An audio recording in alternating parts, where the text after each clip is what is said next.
Hey guys, Ray from loveyourrv.com. I thought I'd come back and give you an update on my new Line Energy lithium batteries.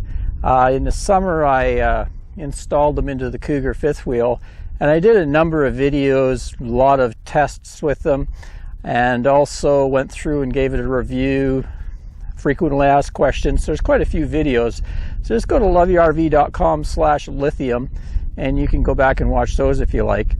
Those were the Safari UT 1200 model. I now have the Safari UT 1300 model, which I swapped out about 6 weeks ago when I landed into California and we started really getting into some heavy boondocking. So since I installed those, we've been boondocking for 6 weeks straight in various conditions and temperatures, stuff like that. So I thought I'd come back and give you an update on how they've been going. But overall, no problems at all. But I thought I'd go through and let you know because some people have asked some questions about them. So yeah, 6 weeks, no hookups. The lowest I got them down to was about 15% left in their capacity. I didn't get to let them go right to the end because we were boondocking, didn't want to run out of energy, but that was pretty good. They charged right back up, no problem. And even at 15% capacity, they still had a pretty decent voltage, right about 12.9, 13 volts. So I was impressed with that. They can go really low in capacity and they maintain their voltage level really well. Compared to the lead acids I have, they would start out, you know, pretty robust, 12.6, 12.7 volts, but they would slowly drift. You get down closer to 60% capacity, they'd be down around 12.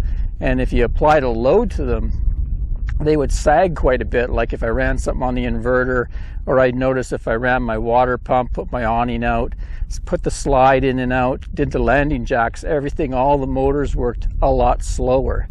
I find with the lithium, the voltage stays very consistent even as the capacity is going down. So I've been pleased with that because all the motors in the RV have worked a lot better. In the inverter, of course, it helps out the inverter to have a nice stiff solid voltage like that.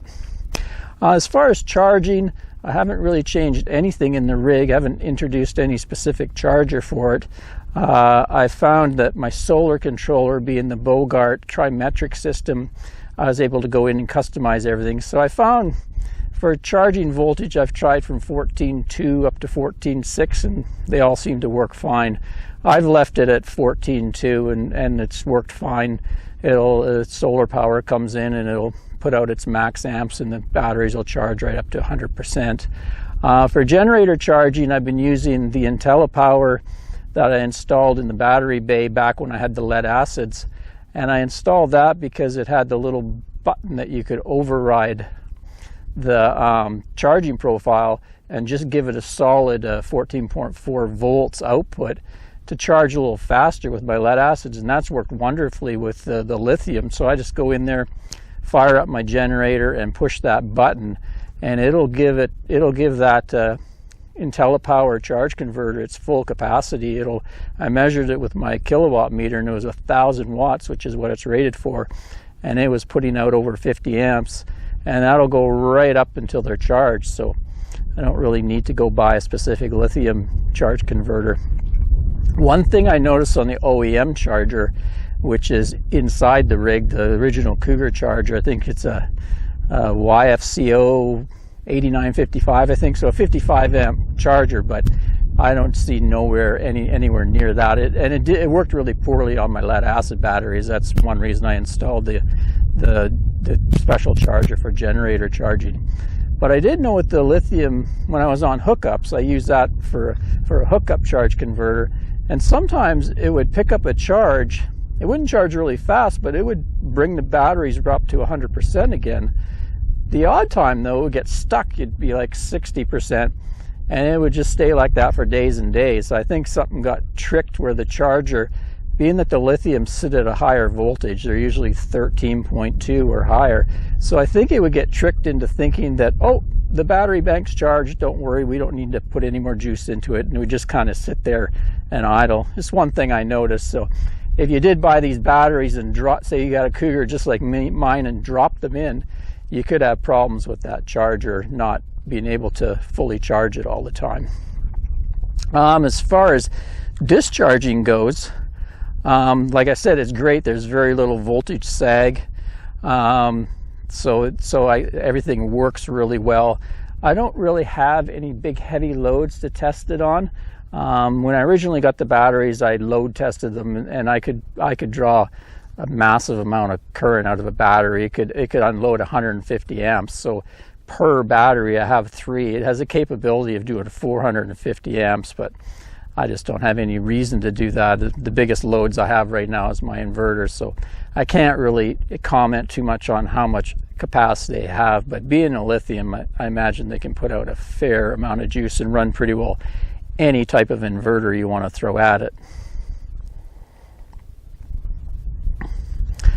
Temperatures. So people were worried about low temperatures. I installed them in my battery bay, which is basically kind of outside. It's got air access through the landing jacks and the propane tanks. There's some holes through it, so it's not heated in any way. The battery box, I put them in there, and I did put some kind of foam insulation around them. And I camped in temps. This time we got snow and some really chilly days, really clear, cold nights where it got down into kind of the mid-20s, maybe -3 or 4 Celsius, and there was no problem at all. Everything ran fine, and the batteries didn't turn off or anything. So I haven't been to super extreme temperatures, but we don't camp in super extreme temperatures, so I think they're going to work out fine in my front bay. If I was camping in way down in low temperatures, I'd probably have to move them inside or heat them with a heating pad. No maintenance at all, so I'm really happy about that. The lead acids, you kind of had to watch their water levels. They're kind of messy to play with because the electrolyte can get on your clothes and put holes in your clothes. Anne's happy because I'm not ruining shirts and stuff like that playing with the batteries and adding water and checking them. I probably have to check the connections once in a while, but there's even no acidic stuff on the connections like lead acid has, so really there shouldn't be anything go wrong with the connections. So they're basically maintenance free. I don't even have to think about them. And the biggest thing that I really love about the lithium is not having to worry about getting them back to a full charge. People with lead acid know that, every few days it's good to get them back to that 100% charge level. Otherwise the lead plates will start to sulfate and they get a coating on them, and then they lose capacity, and they don't work as well or charge as well. So that's the beauty of the lithium. Is I haven't, for a long time there, we got camped in a state park, and it was terrible weather. Had a big mountain in front of us, so I had no solar coming in. We were dry camping. I was running my generator, but I didn't have to care about the batteries coming back. So for 2 weeks, I never even got close to 100%. We were like moving from about 30%. I charged them up to maybe 60 or 70, and just stayed in that range, and there was no concern at all. So that's really one of the big pluses that I found just by camping with them out here boondocking, not having to bring them back to full charge like the lead acids. I had to be concerned about them. And also the lead acids I had to equalize every once in a while because they would get sulfated. So there's just a lot more worrying and maintenance with the lead acid ones than the lithiums I found. So that's about it for the update. They've just worked as expected. I'm happy with them. I'll use them the rest of this snowbird trip, and maybe once we get back to the BC in the summer, I'll come back with another review update, how they're performing, and maybe if I do any real serious performance tests on them at that time, I'll come out with that. But if you have any questions about them, just give me a shout in the comments, and I'll try to answer them the best I can. So till next time, Ray from loveyourrv.com. Cheers, everyone.